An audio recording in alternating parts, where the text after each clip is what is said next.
President Trump's pause on tariffs on Mexico and Canada has Minnesota companies breathing a bit of a sigh of relief for now. It's led up to many stocking up goods for now as they prepare for what could be to come. Our Pauline Lee joins us in the studio with a closer look at what these tariffs could mean for people here in Minnesota. Hi, guys. Yeah, well, if anything, these tariffs really highlight just how much we rely on our neighboring countries for goods and services and vice versa.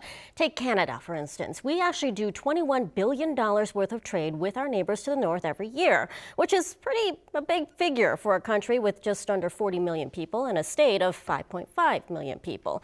Minnesota imports more than $14 billion worth of products from Canada annually, and a lot of it is in raw components to make finished products. A lot of that is in manufacturing, recreational vehicles, buses, but also in agriculture, as Canada is the #1 export in Minnesota agriculture.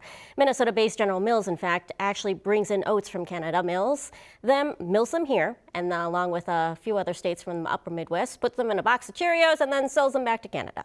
64% of our imports from Canada also comes in the form of energy, from crude oil, natural gas, to electricity.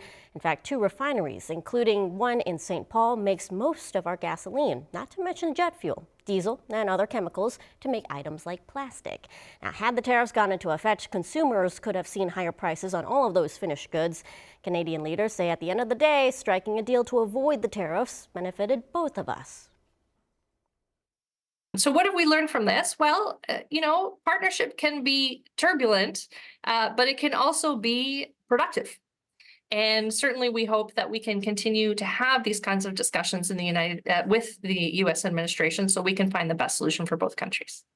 Now, it's important to remember the U.S. struck a deal to avert tariffs on Canada and Mexico, at least for now. It's just about a month, but Minnesota toy businesses still bracing for the tariff impact from China. So we're going to talk about that, take a closer look at what those impacts could be coming up in about 30 minutes. That's right, because it's Canada, Mexico, and China overseas as well. Constantly changing. All right, Pauline, thank you. A jury has been seated in the trial for the largest pandemic fraud case in the nation. 47 people were indicted, accused of defrauding $250 million from a federal child nutrition program. So jury selection began yesterday for the alleged ringleader, Amy Bach. Prosecutors say that Bach oversaw a scheme carried out by the nonprofit Feeding Our Future. Cameras are not allowed in federal courts, but there will be an overflow room for members of the public to view the proceedings. This trial expected to last 2 weeks. This morning, the University of Minnesota is involved in an anti-Semitic harassment investigation, and the Department of Education is leading it.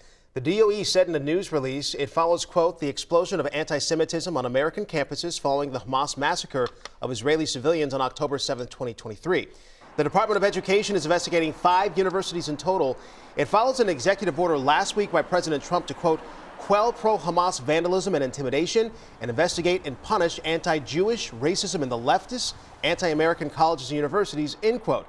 Civil rights groups contend protests were mostly peaceful, though we did see vandalism at the U of M.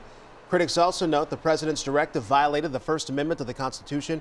We're still waiting to hear from the University of Minnesota on that investigation. Well, in the Minnesota legislature, there's a shift of power happening. It's not in the Minnesota House. That's where a power sharing dispute is continuing with that ongoing DFL boycott. But in the Minnesota Senate, they are no longer operating under a power sharing agreement. That is because just yesterday, Doran Clark was sworn in as the new DFL senator from Minneapolis Senate District 60. I'm honored to be part of the Senate. I'm mindful of the fact that I'm following the great Senator Carrie Dietzick. She was a friend to all in Northeast, Southeast, and City to Riverside. Referred to the Committee on Education, Finance. So this puts an end to that power sharing agreement in the state Senate. Republicans said that they'd hoped the power sharing agreement could continue. So bipartisanship in the Senate is dead. We saw today that minutes after we swore in Senator Clark, there was a vote taken to end bipartisanship.